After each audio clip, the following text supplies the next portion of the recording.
Silver just crossed a threshold that most investors won't recognize until it's too late. While everyone's watching gold hit new records, something extraordinary is happening in the silver market that hasn't occurred in over a decade.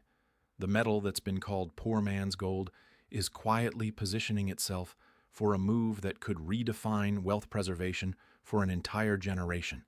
Right now, silver is trading in a range that institutional investors are calling a generational entry point. But here's what makes this moment different from every other time someone's made that claim. The fundamentals supporting this move aren't speculative. They're structural, and they're accelerating. Let me show you what's really happening beneath the surface of these markets. The silver market operates on a knife's edge that most people don't understand. Unlike gold, which is primarily a monetary metal, silver lives in two worlds simultaneously. It's both a store of value and an industrial commodity that's absolutely critical to the technologies defining our future. Solar panels, electric vehicles, 5G infrastructure, medical equipment, all of them require silver in quantities that can't be substituted. Here's where it gets interesting. Global silver mine production has been essentially flat for years, hovering around 830 million ounces annually. Meanwhile, industrial demand alone has surged past 550 million ounces and continues climbing. Investment demand adds another layer of pressure. When you factor in jewelry, silverware, and coins, you're looking at total demand that consistently exceeds new supply by over 200 million ounces every single year. That deficit has to be filled from somewhere. And that somewhere is above-ground stockpiles that have been quietly draining for the better part of a decade. The COMEX warehouses tell a story that should concern anyone paying attention. Registered silver, the metal actually available for delivery against futures contracts, has dropped to levels that would have been unthinkable 5 years ago. We're talking about roughly 50 million ounces of registered silver, backing a paper market that trades hundreds of millions of ounces daily. It's a ratio that defies logic, and it's getting tighter by the month. But here's what makes this setup truly explosive. The paper-to-physical ratio in silver dwarfs anything we see in gold. For every ounce of physical silver, there are estimates suggesting over 250 ounces of paper claims. That works fine in a stable market where most contracts settle in cash. But what happens when delivery demands spike? What happens when industrial users who actually need the metal start competing with investors who want to hold it? We're about to find out. The solar industry alone is projected to consume over 160 million ounces of silver annually by the end of this decade. That's nearly 20% of total global production dedicated to a single sector. Electric vehicles require roughly twice as much silver as traditional cars. The 5G build-out happening globally needs silver for every connection point, every circuit board, every antenna array. These aren't discretionary uses. You can't build these technologies without silver. And here's the kicker. There's no substitute that works at scale. Researchers have tried. Copper doesn't have the conductivity. Gold is too expensive. Other metals don't have the unique properties that make silver irreplaceable in high-tech applications. The industrial world is locked into silver dependency, just as supply constraints are tightening. Now layer on what's happening in the investment world. Central banks have been accumulating gold at record pace, but smart money is watching what's happening in silver. The gold-to-silver ratio, how many ounces of silver it takes to buy 1 ounce of gold, has been hovering in the 80 to 90 range. Historically, that ratio averages closer to 60. During periods of monetary stress, it's compressed to 30 or even lower. In ancient Rome, it was set at 12 to 1. What that means in practical terms, silver is historically cheap relative to gold. And when that ratio compresses, as it inevitably does, the percentage gains in silver dwarf what happens in gold. It's mathematical. If gold goes up 50% and the ratio compresses from 85 to 60, silver doesn't just match gold's move, it more than doubles it. The last time we saw this setup was in the aftermath of the 2008 financial crisis. Silver was trading around $10 an ounce in late 2008. By spring of 2011, it had rocketed past $48. That's a nearly 400% move in less than 3 years. Gold did well during that period, roughly doubling. But silver's volatility and the ratio compression created wealth-building opportunities that won't be forgotten by anyone who participated. We're seeing similar conditions develop now, but with even more compelling fundamentals. The monetary backdrop is perhaps the most important piece of this puzzle.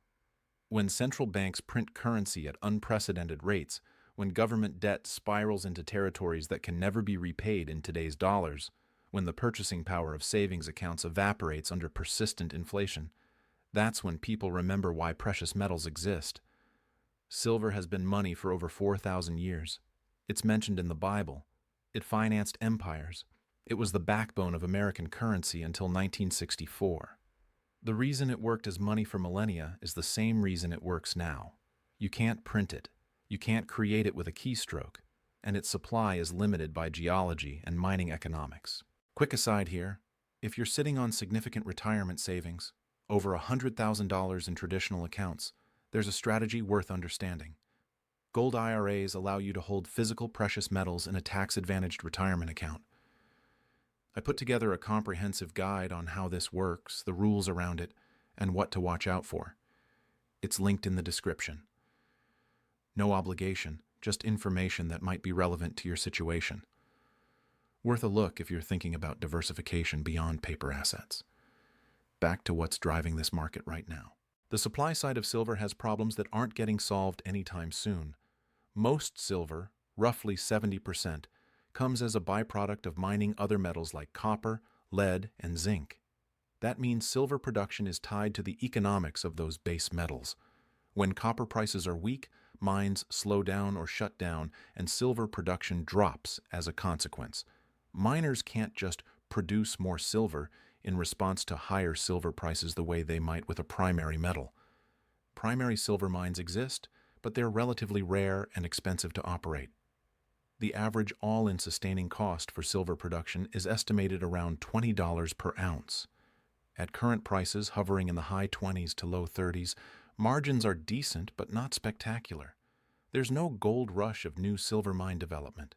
In fact, major discoveries have been declining for years. What that means? Supply is relatively inelastic. Demand is surging, and the gap between them is being filled by drawing down stockpiles that took decades to accumulate. The geopolitical dimension adds another layer of urgency. Silver production is concentrated in a handful of countries: Mexico, Peru, China, Russia, Chile. Any disruption in those regions, political instability, trade restrictions, nationalization of resources, immediately impacts global supply. We've already seen resource nationalism trending upward globally. Countries are increasingly viewing their natural resources as strategic assets rather than commodities to be freely exported. China, in particular, has been quietly accumulating silver while restricting exports. They understand what's coming. Their industrial base needs silver for the technology build-out they're pursuing. Their central bank understands precious metals as a hedge against dollar dominance. They're positioning themselves on both sides of this trade. Meanwhile, Western investors are just beginning to wake up to silver's potential. Exchange-traded funds backed by physical silver have seen inflows accelerating. Retail demand for coins and bars has been strong enough that mints struggle to keep up. The U.S. Mint has had to ration silver eagles multiple times in recent years, due to demand overwhelming their production capacity. That's not speculation. That's not hype. That's actual physical demand exceeding the ability of government mints to produce coins. Let's talk about what happens when this market really moves. Silver's market is tiny compared to gold. The entire above-ground stockpile of silver available for investment is worth maybe $50 billion. That's less than the market cap of many individual tech companies. It's a rounding error in global financial markets. But that small size is exactly what makes silver so explosive when capital flows in. If even a small percentage of global investment capital decided to allocate to silver, there simply isn't enough metal to absorb that demand at current prices. The price would have to rise, potentially dramatically, to ration the available supply. We saw this dynamic play out in 2011. We saw it again in early 2021 when retail investors briefly pushed silver toward $30 before the move stalled. But those were momentum plays, driven largely by speculation and short-term trading. What's building now is different. This is structural demand meeting constrained supply with a monetary backdrop that favors hard assets. That's a setup that doesn't resolve quickly. It plays out over years, not months. The technical picture supports this narrative. Silver has been building a base for over a decade. After the 2011 peak, it spent years in a brutal bear market, bottoming around $14 in 2020. Since then, it's been constructing what technical analysts call a cup and handle pattern, a long base followed by a consolidation that typically precedes a significant breakout. The key resistance level everyone's watching is around $32. That's where silver peaked in 2020 and again in 2021 before pulling back. If it breaks through that level with conviction, the next stop is likely the 2011 high near $48. And if the fundamentals are as strong as they appear, there's no technical reason it stops there. Some analysts are projecting silver could reach $60, $80, even $100 per ounce in the coming years. Those aren't fringe predictions. They're coming from respected market analysts who've studied the supply-demand dynamics and understand what happens when industrial demand collides with investment demand in a market this small. Here's what makes this opportunity time-sensitive. The window to acquire silver under $30 may be closing, not because of manipulation or conspiracy, but because the fundamentals are finally overwhelming the paper market dynamics that have kept a lid on prices. Industrial users are getting nervous about supply. Investment demand is building. The ratio to gold is historically stretched. And the monetary environment couldn't be more favorable for hard assets. Every major currency is being debased. The dollar, despite being the cleanest dirty shirt, has lost over 95% of its purchasing power since the Federal Reserve was created. The euro faces existential questions about the viability of the eurozone. The yen has been in a managed decline for years. The pound is a shadow of its former self. When all currencies are being devalued simultaneously, what do you measure wealth in?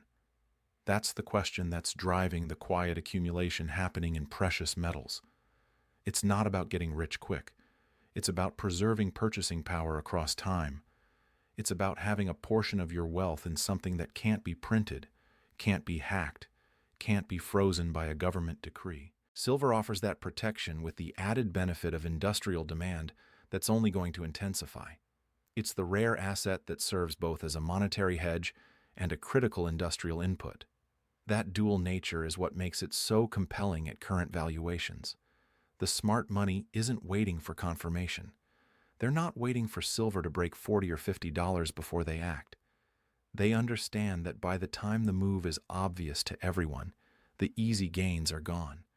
They're accumulating now, while prices are still in a range that will look absurdly cheap in hindsight. Think about what happened with gold. People who bought gold at $300 in the early 2000s were called crazy, gold bugs, doomsayers. Then gold went to $1,900 by 2011. Those crazy people multiplied their wealth sixfold, while everyone else was watching their real estate and stock portfolios implode during the financial crisis. The same dynamic is setting up in silver, but with even more explosive potential because of the industrial demand component that didn't exist for gold. This isn't just about monetary debasement. It's about a metal that's essential to the technology transition happening globally, becoming scarce at exactly the wrong time. The solar industry's growth alone is staggering. Global solar capacity is projected to triple by the end of the decade. Every panel requires silver. Every installation adds to the demand that's already exceeding supply. And that's just one sector. Electric vehicles, 5G, medical technology, water purification, electronics. The list of industries dependent on silver keeps growing. Meanwhile, recycling can't keep up. Unlike gold, which is almost entirely recycled because of its value, silver gets consumed in industrial applications where recovery is economically unfeasible. It's used in such small quantities per device that extracting it isn't worth the cost. That silver is effectively lost from the supply chain forever. So you have declining above-ground stockpiles, flat mine production, surging industrial demand, growing investment demand, and a monetary environment that's pushing people toward hard assets. That's not a recipe for stable prices. That's a setup for a significant repricing.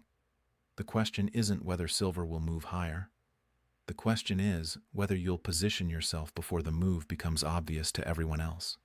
Because once it's obvious, once silver is making headlines and your neighbor is talking about it, the opportunity has already shifted. You're no longer early. You're part of the crowd. History shows that the biggest gains in any market go to those who position themselves before the consensus shifts. When everyone agrees silver is going higher, it's already gone higher. The time to act is when the opportunity is still being debated, when the fundamentals are clear, but the price hasn't yet reflected them. We're in that window right now.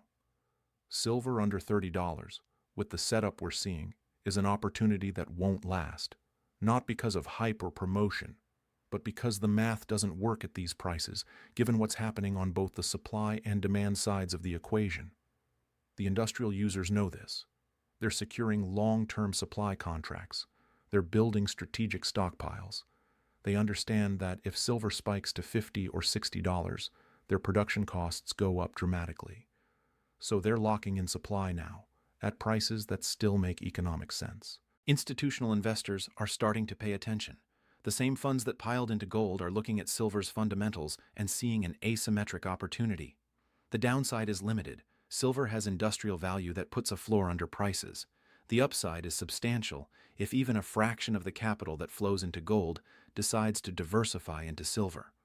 Retail investors, the ones who drive the final explosive moves in precious metals, are just beginning to engage. Coin sales are strong, but not yet at the frenzy levels we saw in 2011 or even 2020. There's still time to position before that wave hits, but that time is measured in months, not years. The technical breakout is setting up. The fundamentals are aligned. The monetary backdrop is supportive. The industrial demand is accelerating. All the pieces are in place for a move that could redefine what people think is possible in the silver market. This isn't about timing the perfect entry. It's about recognizing when the risk-reward is heavily skewed in your favor and acting accordingly. Silver under $30, given everything we've discussed, represents that kind of opportunity. The kind you look back on years later and realize was obvious in hindsight, even though it wasn't obvious to most people at the time. The opportunity to buy under 30 is fading because the market is finally starting to price in the reality of what's coming. The supply deficit that's been papered over with stockpile drawdowns can't continue indefinitely. The industrial demand that's been growing steadily is about to accelerate dramatically. The investment demand that's been building quietly is approaching a tipping point. When those forces converge, when the paper market can no longer suppress the physical reality, when delivery demands exceed available supply, that's when price discovery happens. And in a market as small as silver, price discovery can be violent and swift. The question you need to ask yourself is simple.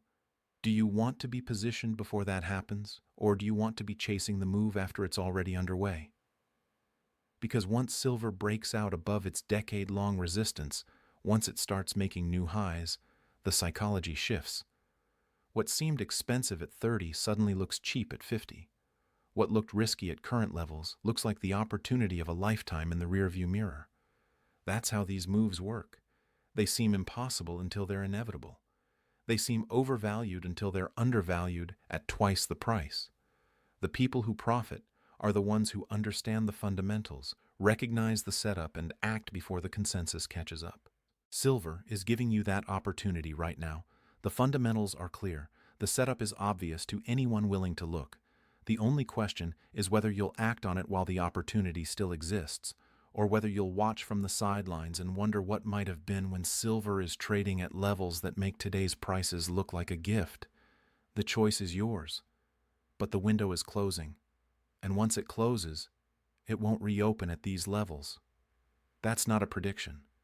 That's just math, supply, and demand, and the inevitable repricing that happens when markets finally acknowledge reality.